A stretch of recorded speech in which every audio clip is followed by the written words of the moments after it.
Well, it's playing out to this point pretty much as it began, Bev, which is the dominant factor and the dominant dynamic is the Prime Minister himself, the persona of the Prime Minister, as well as the performance, the record, and the policies of the Prime Minister. And the central fact about the Prime Minister is that he is an unpopular figure, which is obviously a big handicap for a political party. What that's meant is that in traditional Liberal seats, in Liberal long-standing heartland seats, two things have happened. Traditional Liberals have lost a lot of confidence in the Morrison government. These are people who believe in governments living within their means. This has been a very fiscally profligate government.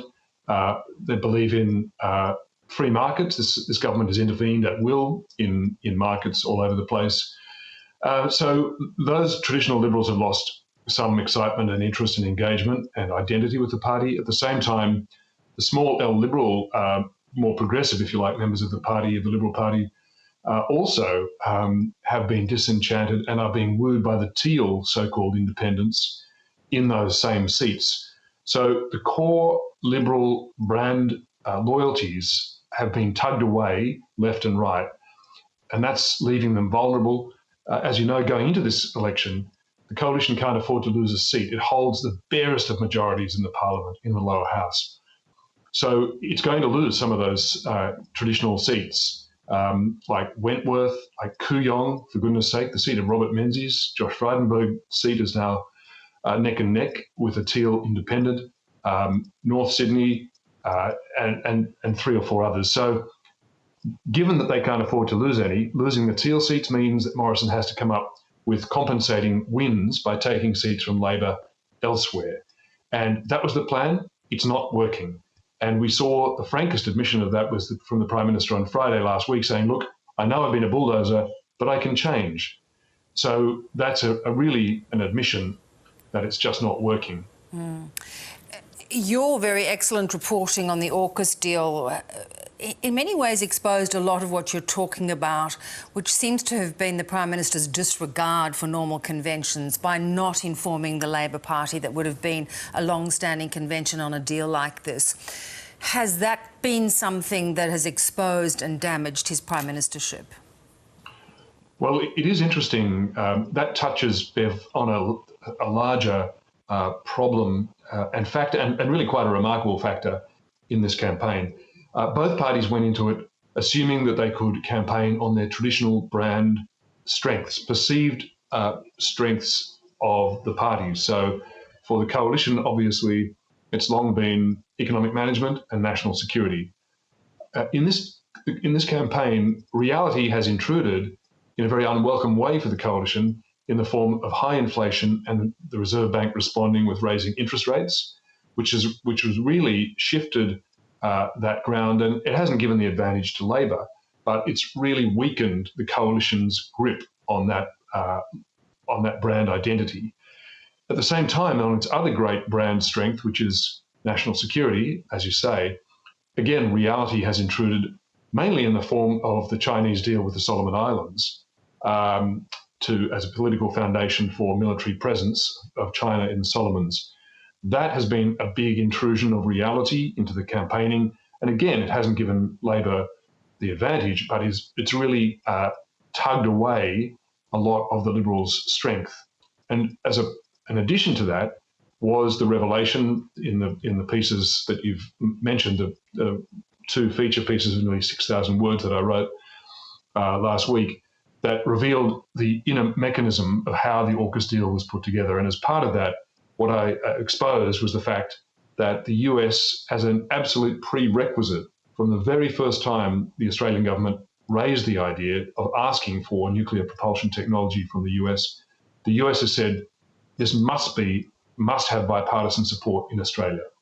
Kurt Campbell, Joe Biden's Indo-Pacific czar is the shorthand for his title as Indo-Pacific coordinator for the White House. He said to me on the record, we asked a lot of questions about politics at the very first meeting. This is going to be a military marriage, and therefore it has to last for decades, and that means we need Labor Party buy-in. And knowing that, Scott Morrison continued to negotiate the deal, but without consulting the Labor Party for 4.5 months. To the frustration of the US, they wanted the security to know that the deal would be okay. So that revelation has also intruded a bit into the campaign, and in fact is still running today, 4 days later. So yes, it has also had an effect on the dynamics of this campaign. Anthony Albanese had a fairly rocky start. Do you think he's recovered enough ground? Do you think his persona is enough to convince Australians that he can be a different Prime Minister, a Prime Minister that provides the sort of leadership that you talked about right at the very beginning that many Australians are desperately looking for? I don't think Anthony Albanese's personality is the decisive factor.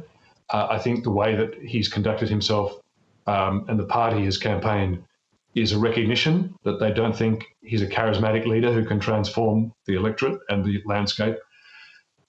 If there is a cunning or a genius to the Labor campaign, it has been that it has allowed Morrison to remain dominant. And because he's an unpopular figure, that dominance results in an advantage to the Labor Party. So Labor very deliberately has kept its offerings modest, downbeat, uninspiring. And that's quite deliberate, simply because it doesn't want to intrude with the public's rejection of Scott Morrison. So Labor has wanted this to be a referendum on Scott Morrison.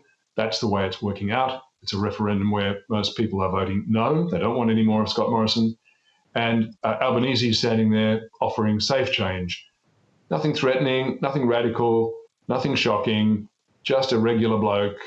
Bit of a story about growing up in public housing with a single mum on welfare. Some modest policy extras, childcare, aged care, a few other bits and pieces. But certainly not, to answer your question, Bev, certainly not counting on the compelling and commanding presence and inspiring leadership qualities of Anthony Albanese. He's never claimed any of those things, which is just as well. Damned by faint praise. The Teal independence, Peter, of course, there's been a scare campaign around a minority government, which we have had in Australia, and sometimes quite successfully. But will they, do you think, in the end, play a role? Yes, I do. It's unless Labor wins an outright majority in the lower house, and that remains a possibility. But it seems from the polling, the anecdotal and the behaviour of the parties, all the evidence seems to suggest that they think the most likely scenario would be a minority parliament, minority government situation where the Teals will be important in deciding the balance of power and which party, which Prime Minister, which party leader has first claimed on the Prime Ministership, yes. Are you going to give us a tip? On which ones, which numbers, or which man will be Prime Minister? That may be the easiest one. Well, so as you know, the whole contest is presented as a race to 76 seats, which is a simple majority of the lower house. But Plan B for both parties is a race to 74 seats, which isn't quite a majority.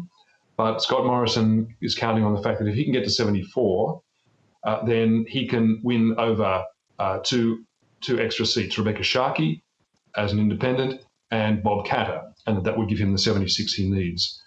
Labor also thinks, well, if we can get to 74 first, we can do the same.